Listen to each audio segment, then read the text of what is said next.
Earlier this week, Lauren Southern appeared before committee, and she made some of those committee members look like complete fools. You're not going to want to miss this one.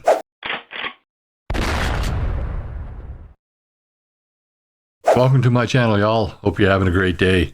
Earlier this week, Thursday to be precise, Lauren Southern appeared before committee, the Standing Committee on Public Safety and National Security, and she kind of destroyed a few of the members, in particular Jennifer O'Connell, Pam Damoff, Nathaniel Smith, and Gord Johns. It is a beautiful sight, and it just shows how stupid some of these MPs are and how authoritative they are as well. Let's go to committee and start off with her opening statement, and then we'll talk about it.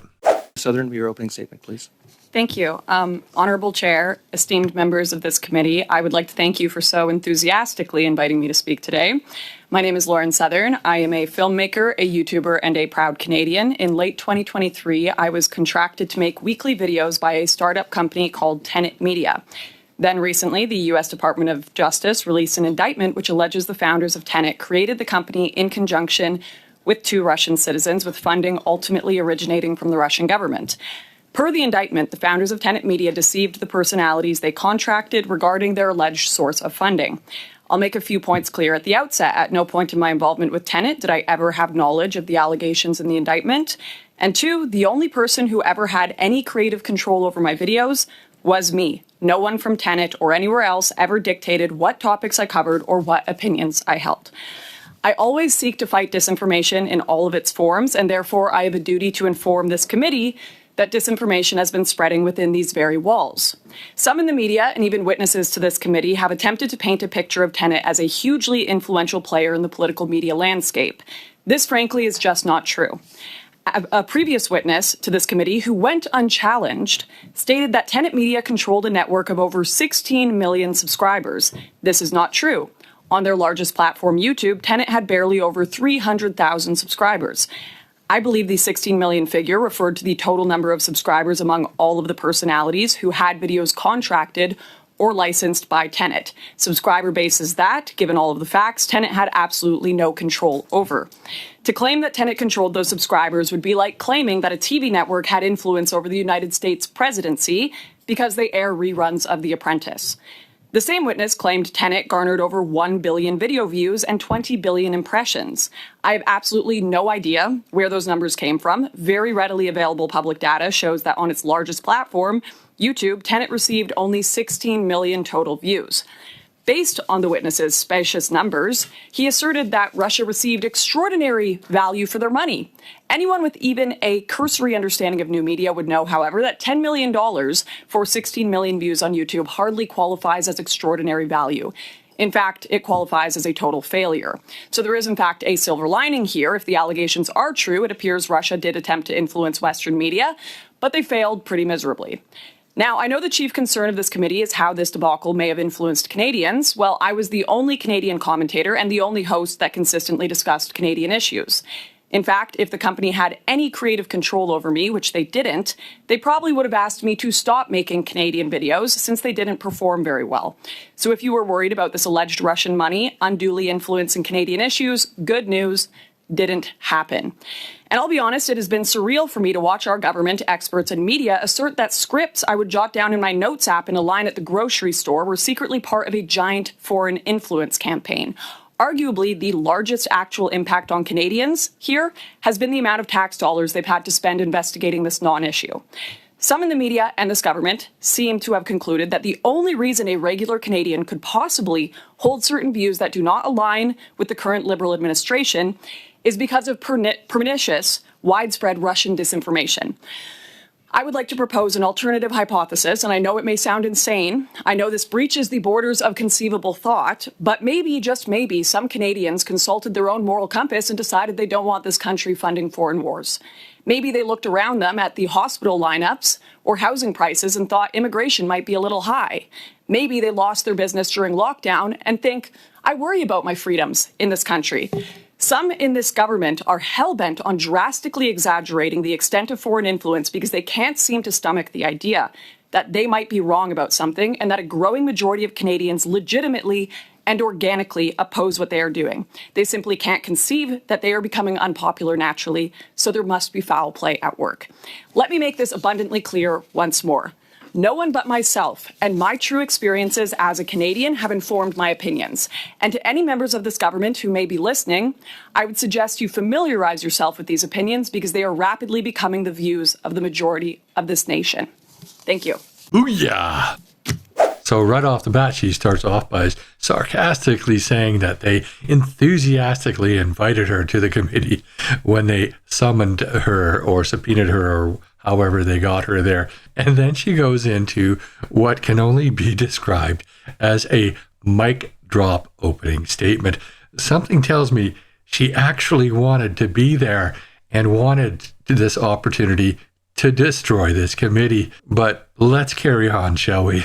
Now, the U.S. indictment alleges that commentators were paid upwards of $100,000 to produce this content. How much was this? What you found in your experience was what content creators were being paid by Tenet? This was one of the large surprises for myself when the indictment dropped. I was on $275,000 for all operations. That was not my personal salary. I was contracted to make 3 videos a week, news reports, and 2 mini documentaries, and I had multiple staff, including researcher and assistant. So this budget paid for my studio, flights, videographers, staff, myself. I only made around 100,000 Canadian for my personal salary. So if you want to do a separate panel on the wage gap and alleged foreign influence campaigns, we can certainly do that. She's colorful. You got to give her that. That is actually quite hilarious. Do you feel that you were taken advantage of in this situation? Do you feel you were deceived by Lauren Chen and Liam Donovan? Well, I mean, I wasn't given the information in the indictment, so if it's all true, then yes. Shortly thereafter, they moved on to Member of Parliament Smith, who asked a few questions and, well, in the end, kind of showed himself to be quite stupid. Okay. And you said they only have 300,000 subscribers. Is that right? Yeah, but what's more interesting to me is that it was only, I believe, a few months before the indictment dropped that they only had around 100,000 subscribers. And in fact, I had a documentary with the company that was at around 10,000 views for a long time. And mere days before the indictment dropped, it was at millions. So I think the numbers, and I know that there were ad campaigns done to promote the videos, but I think the numbers have been massively inflated by those who have an interest in exaggerating foreign interference. What I find interesting here is how quickly Member of Parliament Smith carries on, doesn't explore this point at all. No, but someone comes to you and they say, we want you to join this, and they make a pitch. You're not just going to join anything. So it was Liam that made the pitch and sold you on it? Lauren made the pitch, and then Liam sent the contracts over. What was your relationship like with Lauren before she made the pitch to you? Cordial. They're very friendly people. We had met in person before. We had 10 years of knowing her in the same industry as me. She's always kind of just made pretty decent videos on YouTube and for The Blaze and various other companies. She's in your world. You've known her for 10 years. You've read the indictment, I assume. She and Liam are talking about the Russians and that they are aware of where this money's coming from. That must have sent chills down your spine that you've been working for Russian money. If I know anything about my time spent in media and people speculating both about the work I've done and personal life and all these things, it's that unless I was there, I don't know anything. I don't know what happened. And I'm not going to make comments about Liam or Lauren because I do not know the inside out of what went on there, other than the comments in the indictment. So you read the indictment and you sort of shrugged then and you said, well, I wasn't there. I don't know that this is true. So it's of no concern. I certainly didn't shrug. I'm not looking to work for I'm not looking to be an asset of any government, foreign or domestic for that matter. So no, I was not happy with the idea that I would be working for. I was certainly happy with the integrity of my work, all of which was done of my own volition, all my own opinions. And if there's any concerns by this committee about anything I may have published that was not factual, I'd be happy to correct that. But one thing you said in your opening, you're talking about sort of people getting frustrated with this federal government, but you said one of your major examples was people who have lost business during the lockdown. I mean, sure, people were obviously very frustrated if they lost business during the lockdown, but you must know, having been very vocal on this, that it was provincial governments that implemented lockdowns, right? You are aware of that. Sure, but there were plenty of acts by the federal government to shut down legitimate protests, shut down people's bank accounts. No. Business. You said lost my business during the lockdown. I mean, you would know. I assume that would be a provincial matter. I think you're getting into semantics here. There are plenty of reasons to be concerned about freedom The in difference Canada. between provincial and federal governments are certainly not semantic differences. The fact that he's trying to suggest here that the federal government had nothing to do with any of the lockdowns, any of the guidance that was given to the provinces or the directives that were given to the provinces, and that the provinces didn't follow the lead of the federal government, that's just insane. And it shows how stupid he is to believe that we, the Canadian people, would buy that. You also said, though, in your opening, your views are rapidly becoming the views of the majority of this nation. Do you think the Great Replacement theory is going to become the views of the majority of this nation anytime soon? Oh, he thinks he's so smart here. Lauren actually quite destroys him on this one.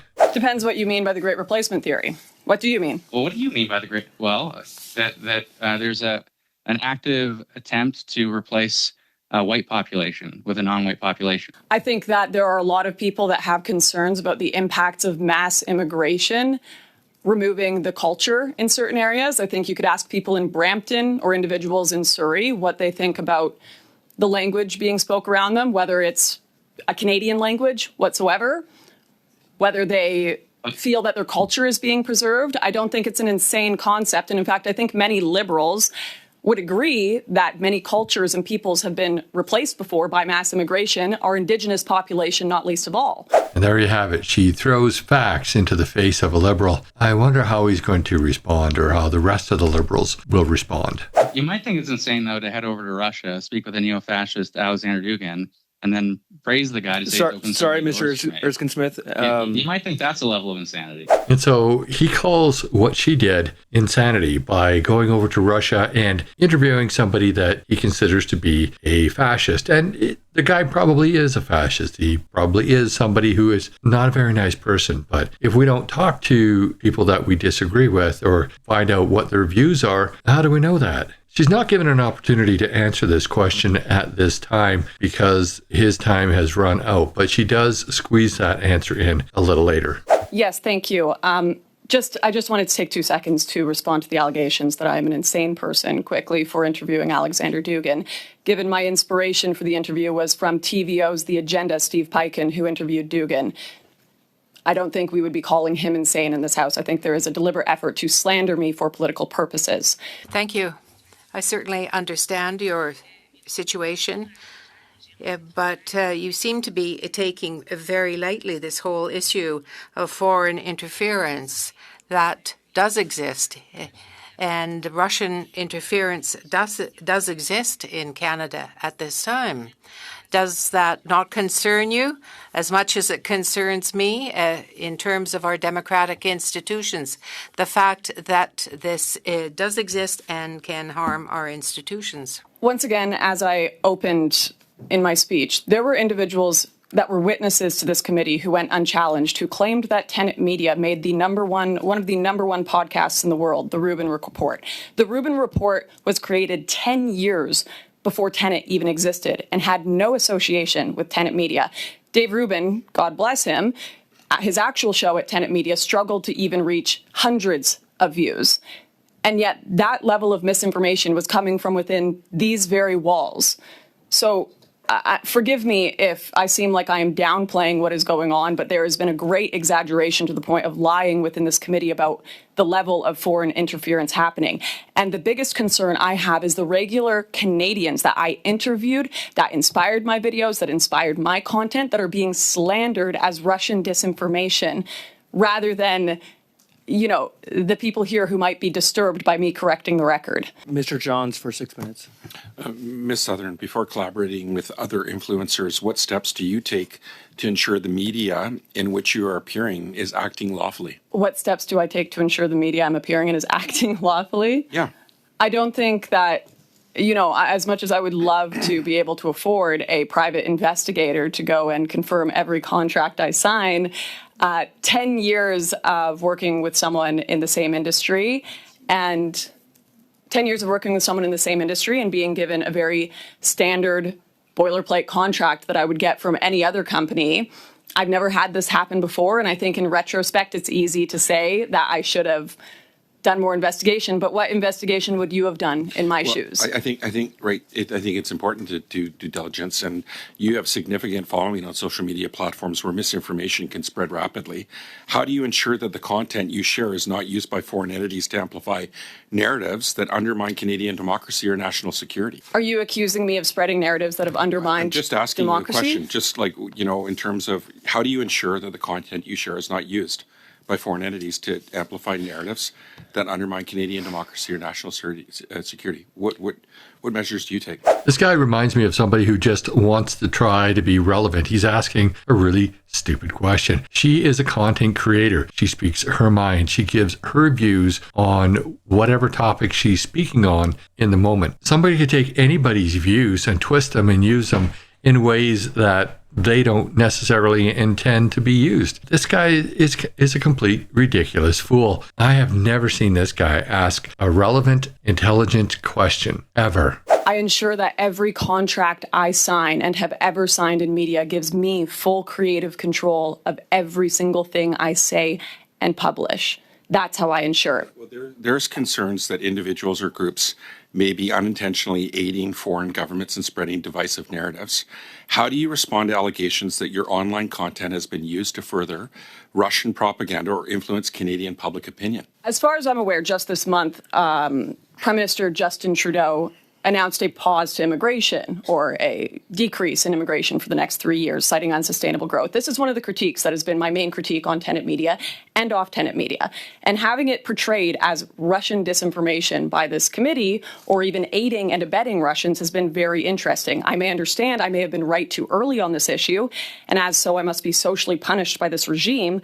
But although much too late, I happen to believe that Justin Trudeau is making the correct decision there, and I would hope that this committee wouldn't advocate Canadians stop drinking water or wearing seatbelts because someone with the last name Ivanov or Petrov suggested it was a good idea. I'm just cracking up here. Maybe I'm too tired. Maybe I'm much happy, but this kills me. She's hilarious. She nails it. She absolutely nails it. That's not what we're asking, but what is your stance on foreign interference in Canadian elections and political discourse? Do you believe there is a clear and present danger from foreign actors such as Russia? And if so, what responsibility do individuals like yourself bear in preventing the spread of foreign influence? Look at her expression. She's got the same, she's thinking the same thing that I am. This guy is completely wacko. He's out to lunch. I don't know if I'm laughing more at his stupidity or her genius here. It's amazing.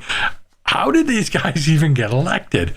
Do you take I was any a commentator for a channel who had full control over the videos I made, and I ensured they were truthful. If you want to point to anything I have said that has been disinformation or aiding and abetting... I'm actually asking what you believe. Do you believe there is a clear and present danger from foreign actors such as Russia? And if so, what responsibility do you believe the individuals like yourself and your platform aid in preventing the spread of foreign influence? I think that it is rich that I am sat here and being asked what I have to do to stop foreign influence and foreign interference as a Canadian citizen. Well, we sit here with MPs like Jennifer O'Connell, who said boo-hoo to Conservatives who wanted actual elected politicians working with foreign governments to be exposed. Oh yeah, she's on a roll. I tell you what, she is on a roll.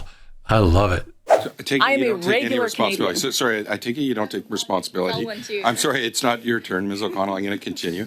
How do you reconcile your business model, which prioritizes user engagement and raking in massive profits from clicks, with the necessity to protect users from harmful disinformation that can lead to real-world consequences like hate-based violence?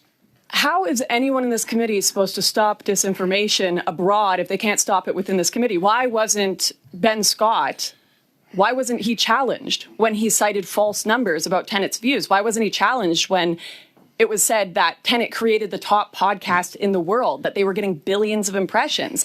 If we cannot stop disinformation within this committee, I'm sorry, but no one here is stopping disinformation coming from abroad or foreign interference. What effects do you believe your content has on Canadians?